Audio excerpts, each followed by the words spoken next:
এটা হচ্ছে মূর্তিমান, এই তৈরি করতে হয় আগে খেট দিয়ে, আগে নকশাটা করতে হয় যেটা তৈরি করব, যেমন মনসা আছে, তারপর আমরা বিশ্বকর্মা ঠাকুর আছে, আগে ফর্মাটা করে তা সুন্দর করে মাটি দিয়ে কারুকার্য করতে হয়।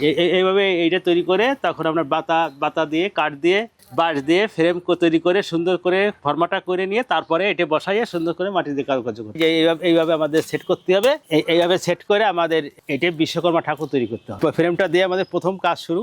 এবারে আপনার যে কোনো কাঠ, যেমন মেহগনি কাঠ আছে, দেবদারু কাঠ আছে, এই যা বাতা 2-1 ইঞ্চি বাতা কেটে মাপ দিয়ে সুন্দর করে বাঁশ দিয়ে সুন্দর করে ফ্রেম তৈরি করে তারপরে খেট দিয়ে বিছালি দিয়ে একটা ব্যানার তৈরি করতে হয়, মাটি মূর্তি তৈরি করতে হয় আকারে তৈরি করে তারপরে মাটি দিয়ে সুন্দরভাবে কারুকার্য করে হাতে সব কারুকার্য। আমরা যদি না বানাই, ধরেন যারা মানসিক আছে তারা তো পুজো, আমরা ভাস্করি কাজ করি, তারা তো পূজা করতে পারবে না। এই জন্য আমাদের প্রধান কাজ হচ্ছে আমাদের শিল্প কাজ, এবং তাদের তৈরি করে দিয়ে তাদের পূজা, তাদের শান্তি মঙ্গলের জন্য তারা পূজা তৈরি করে। প্রতিমা পুরানো লাগে না, এটা রোদ্র দিয়ে শুকাতে হয়। আর রোদ যদি না থাকে তাহলে এমনি হাওয়ায় শুকায়, প্রাকৃতিক হাওয়ায়। তারপর সুন্দর করে ফিনিশিং করে, সুন্দর করে কারুকার্য করে তারপরে রং করে ফিনিশিং করার পরে রং করতে হয়। সম্পূর্ণ কাজটা হাতেই হয়, মেশিনে কোনো কাজ নাই। ও বিভিন্ন রকমের ধরেন কালি রং করতে গেলে, এটা কালী ঠাকুর রং করতে গেলে প্রথমে সাদা দিতে হবে, তারপরে হাঁটা মারতে হবে, তারপরে কালো করতে হবে, তারপরে তার বিভিন্ন লাল টাল দিয়ে হলুদ টলুদ দিয়ে ডিজাইন করতে হবে, খুব ঝামেলা। ও বিভিন্ন রকমের আইটেম লাগে, ধরেন 5-6 পদের রং লাগে, তারপর তার কারুকার্য করতে হয়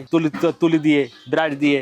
মাটি না শুকাইলে রং করলে বেশি ভালো লাগে না, আগে থাকতে বলে আমরা শুকাই গেলে তোমার রং করে দিই। রং শুকাইতে আজকে রং করলে কালকে শুকাই যায়, কালকে হতেই শুকাই যায়। এই সাইজটা বানাই, এর থেকে বড় বানাই, ছোট বানাই। যখন দুর্গাপুজো হয় দুর্গাপুজোর কারুকার্য করি, কালী পুজো হয় কালী কাজ করি, এরকম বিভিন্ন সরস্বতীর সময় সরস্বতী পুজো তৈরি করি। অর্ডারের উপর আবার অর্ডার হয় না, বিভিন্ন জায়গায় আবার মেলা গাটাট করি, পুতুল খেলনা মালটাল নিয়ে খেলনা তৈরি করি। কোনোরকম জানেন রাস, পুতুল, ঘোড়া, ময়ূর, পাখি, টিয়া পাখি, এগুলো বিভিন্ন আইটেম। ওটা সহজ আবার শুকোতে হয়, পোড়াতে হয়, তারপর রং করতে হয়। প্রথমে মাটি, তারপরে সুতলি, জিরেরি, এইগুলো বাতা রং করে শেষ করা হয়। মাটিটা বিলের থেকে যে মাটি ওইগুলো আমরা ব্যানে করে নিয়ে আসি। বিলের মাটি আছে, তারপর নদীর মাটি আছে।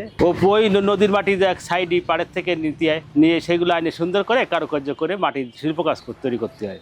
ওই করা হয় না, কারণ আঠালো মাটি দিয়ে ফেটে যায়, এই জন্য ওইগুলো সুন্দর হয় না।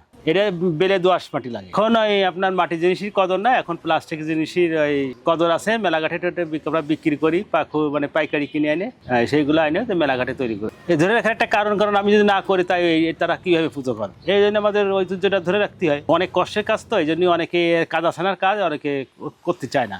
এখন করে আমার বড় ছেলেটা শেখাচ্ছি যদি ঐতিহ্যটা ধরে রাখতে পারে। আমার নাম বাবলু কুমার অধিকারী, আমি মাটির ভাস্করি কাজ করি। আমি করতেছি আজ আপনার 46 সালের থেকে এই পর্যন্ত। মূলত অনেক আমার বাপ দাদারা করতো, সেই জায়গা থেকে আমরা কাজ শিখেছি। আমরা 71 সালের পর থেকে কাজটা শুরু করেছি, আর আজ আপনার 2024 সাল চলতেছে। আমি একাই আছি, আগে ছিল তারা সব ভারতে চলে গেছে। হ্যাঁ, ভারতে সবচেয়ে মাটির চাহিদা বেশি। ভারত বাংলাদেশের চাহিদা আছে, যারা পুজো শুরু করে, যেমন দুর্গা পুজো করে, কালী পুজো করে, ওরকম করে।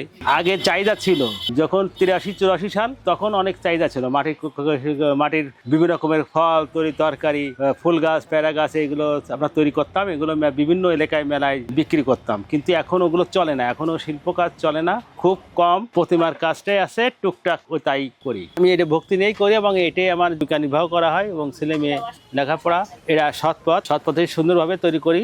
এইভাবে আমাদের ছেলে মেয়ে মানুষ করা হচ্ছে, এবং তাদেরও কাজ শিখাবো। বা আমার বাবার ঐতিহ্যটা ধরে রাখি, আমি যেমন আমার বাবার ঐতিহ্যটা ধরে রেখেছি শিল্প কাজ, আমি আমার ছেলেকে শিখাইয়ে আমারও সেই ঐতিহ্য কাজ সে ধরে রাখবে, যতদিন সুন্দর পথে এবং সৎ পথে থেকেই সে উপার্জন করবে।